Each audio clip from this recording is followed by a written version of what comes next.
Hi guys, I'm Falk, and today I'm going to teach you a super fun thing to learn, and it's just a unique way of doing a one-handed drum roll. First of all, I want to apologize because I probably look like a zombie. It is an early morning for us, and I'm not used to filming this early, so don't go posting in the comments saying, you look so tired, you need some more sleep. Obviously, I know how I look. I saw myself in the morning, this morning in the mirror. Okay, so let's just jump right into the lesson, you guys. The way that this one-handed roll happens is using the rim of the drum, okay? So before we get into that, actually how to play the one-handed roll, I want to just show you the grip that I'm using because it's a different grip than if I were just playing drums normally. Basically, what I'm doing is I'm holding the fulcrum point here between my thumb and my index finger. Then my middle finger is holding the bottom of the stick. And then these two fingers are completely off the drumstick, okay? This isn't something I wouldn't recommend that you play around the drums like this all the time, but for me, it's the grip that works when doing this with my right and my left hand, okay? So you just want to remember that for when you go and practice this. The next thing I want to tell you guys is something that I've never told you before as well, and that is I hold the sticks a little bit tighter when doing this one-handed roll. And that's just because if you don't hold it tight enough, the rebound of the stick is going to want to bounce back too far, and you won't actually be able to perform this stroke. All right? So this is basically what happens. I'm holding the stick like this. Now my right hand comes down. The tip of the stick hits the drum first, and then the shaft of the stick hits the rim. Okay? So that's the first stroke. Then I push the stick down from this side, okay? Not to the tip. So I push the stick down right there, okay? So you see the back end of the stick actually hits my leg here. And then I just bring the stick back up for a second stroke. Okay, so let me just play one rotation for you.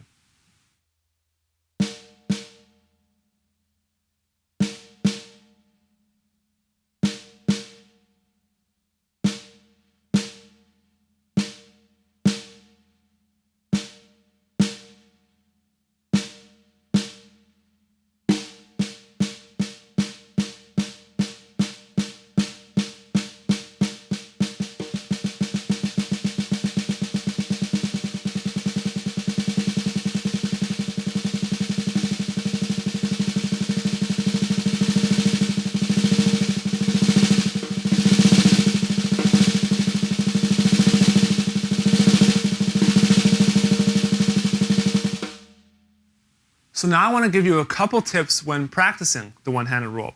Now the first tip is make sure your fulcrum point is around 1 inch to 2 inches away from the rim. Okay, so here's my fulcrum point, here's the rim. That's around 1.5 inches. If it were like this, you know, like 3 or 4 inches back, it would be way harder to do this. Okay, so that's the first thing, is around 1 inch to 1.5 inches from there. The second thing is pretend there's like a screw drilled through your hand, and then there's a bolt on either side, because this cannot change, okay? The fulcrum point has to stay. If you start sliding the fulcrum point back and forth, it's gonna be way harder. So you might have to tense up a tiny bit. Don't do it too long. Don't strain yourself in the beginning. This isn't like a necessity to have in your toolbox. It's just a really fun thing to play around the drums. So don't strain yourself in learning it, okay? And so you wanna keep that a little bit tighter, so when you do perform the motion, that you don't get any sort of slippage or anything like that, okay?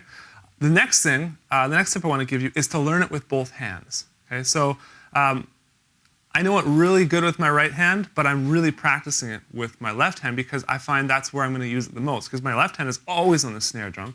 It's always playing the backbeat, the 2 and the 4, and my right hand is doing other stuff around the drum. So I've really been exercising it with my left hand.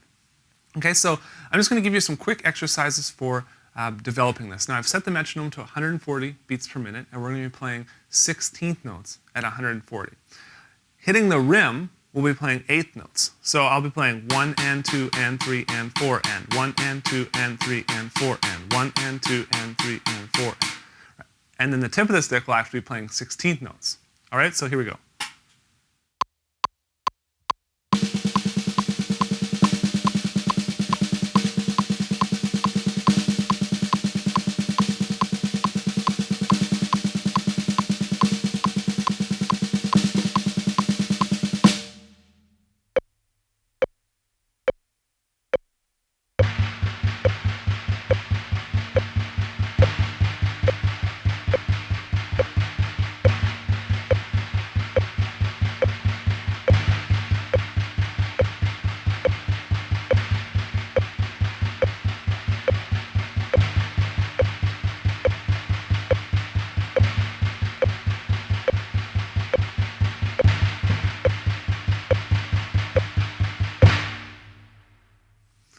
right, so you'll notice there's some inconsistencies between my right hand and my left hand. That's just because my left hand is the weaker hand and it's just taking longer to develop this thing.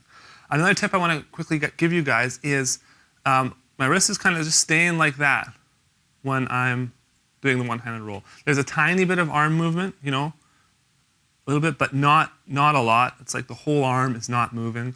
It's mainly just the wrist in the right and the left hand. The next thing I want to tell you guys to practice is different note values. So just think of it like this. Whatever you're playing on the rim, it's double that what's going to happen on the drum. So if I'm playing 8th notes on the rim of the snare drum here, I'm going to hear 16th notes. If I'm playing 8th note triplets, we're going to hear 16th note triplets. So I'm going to play 8th note triplets on the rim at 140, and we're going to hear 16th note triplets at 140 beats per minute, which sounds freakishly fast. All right? Let's hear how it sounds.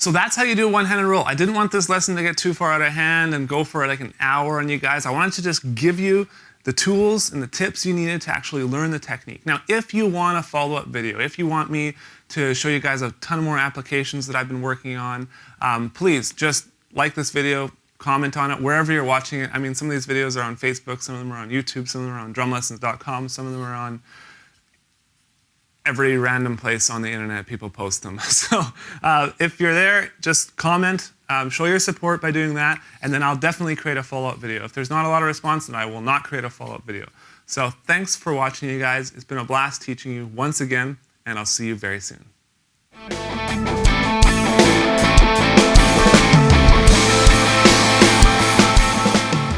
So when you're practicing that, a couple tips I want to give you is let me tell you that. So now I want to give you a couple tips when practicing this sort of thing. So you want to make sure it's like almost an inch and a half between the rim and your fulcrum point. Sorry about that. Why is it my phone always rings when I'm doing a lesson? I never get any calls except when I'm doing a lesson. Okay, rim, fulcrum point.